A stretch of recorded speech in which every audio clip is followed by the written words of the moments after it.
সাকরাইলে BJP নেতার বাড়ি থেকে বিপুল পরিমাণ গাঁজা উদ্ধার হয়েছে। গেরুয়া শিবিরের ছত্রছায়ায় 10 বছর ধরে বেআইনি কারবার চালানোর অভিযোগ। পুলিশের জালে বিজেপি নেতা নিমাই রায়। ঘটনায় একযোগে বিজেপিকে আক্রমণ তৃণমূলের। আক্তারুল খান আমাদের প্রতিনিধি রয়েছেন ফোন লাইনে।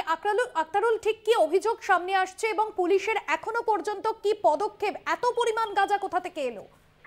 একদমই দেখো ভাস্বতী, যেটা পুলিশ সূত্রে যেটা জানতে পারা যাচ্ছে যে হাওড়া সাকরাইলের কাদুয়া গ্রাম পঞ্চায়েত, সেই গ্রাম পঞ্চায়েতের যে পঞ্চায়েত সদস্য রূপা রায়, তার বাড়ি থেকে গতকাল প্রায় 40 কেজিরও বেশি গাঁজা উদ্ধার করেছে হাওড়া সিটি পুলিশ। তবে সেখানে যে পঞ্চায়েত সদস্য যে স্বামী নিমাই রায় সহ 3 জনকে গ্রেপ্তার করেছে, সেই 3 জনকে আজ হাওড়া আদালতে তোলা হবে বলে পুলিশ সূত্রে সেটা জানা যাচ্ছে। তবে এই পঞ্চায়েত সদস্যর বাড়ি থেকে গাঁজা উদ্ধার ঘিরে এলাকায় একটা রাজনৈতিক চর্চা শুরু হয়েছে, যেটা তৃণমূল বলছে যে গেরুয়া শিবিরের ছত্রছায়ায় থেকে এইরকম বেআইনি কারবার চালাতো। যে মূলত যেটা পুলিশ সূত্রে জানা যাচ্ছে যে তারা উড়িষ্যা থেকে সে গাঁজা নিয়ে এসে তার বাড়িতে মজুত রাখতো। সে তার বাড়ি থেকেই কলকাতা সহ রাজ্যের বিভিন্ন জেলায় পাচার করা হতো, যে ব্যবসা করা হতো। সে পুলিশের কাছে দীর্ঘদিন ধরেই একটা অভিযোগ আসছিল যে তাদের বাড়িতে গাঁজা মজুত থাকে।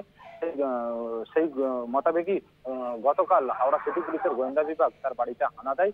হানা দিয়ে 40 কেজি গাঁজা সহ পঞ্চায়েত সদস্য স্বামী নিমাই রায় আরো দুজন, মোট 3 জনকে গ্রেপ্তার করেছে হাওড়া সিটি পুলিশ। তবে এই বিষয়ে এখনো পর্যন্ত কিন্তু বিজেপির তরফ থেকে কোনো প্রতিক্রিয়া মেলেনি। একদমই ধন্যবাদ জানাবো। আক্তারুল খান আমাদের প্রতিনিধি ছিলেন ফোন লাইনে। বিজেপি নেতার বাড়ি থেকে গাঁজা উদ্ধার ঘটনা ইতিমধ্যেই গ্রেফতার করা হয়েছে বিজেপি নেতাকে।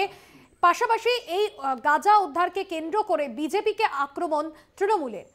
গ্রেফতার বিজেপি নেতা নিমাই রায়। দীর্ঘদিন ধরে রমরমিয়ে 10 বছর ধরে বেআইনি কারবার চালানোর অভিযোগ। গেরুয়া শিবিরের ছত্রছায়ায় সাকরাইলে বিজেপি নেতার বাড়ি থেকে গ্রেফতার। সাকরাইলে বিজেপি নেতাকে গ্রেফতার করা হয়েছে, পাশাপাশি তার বাড়ি থেকে বিপুল পরিমাণে গাঁজা উদ্ধার করা হয়েছে।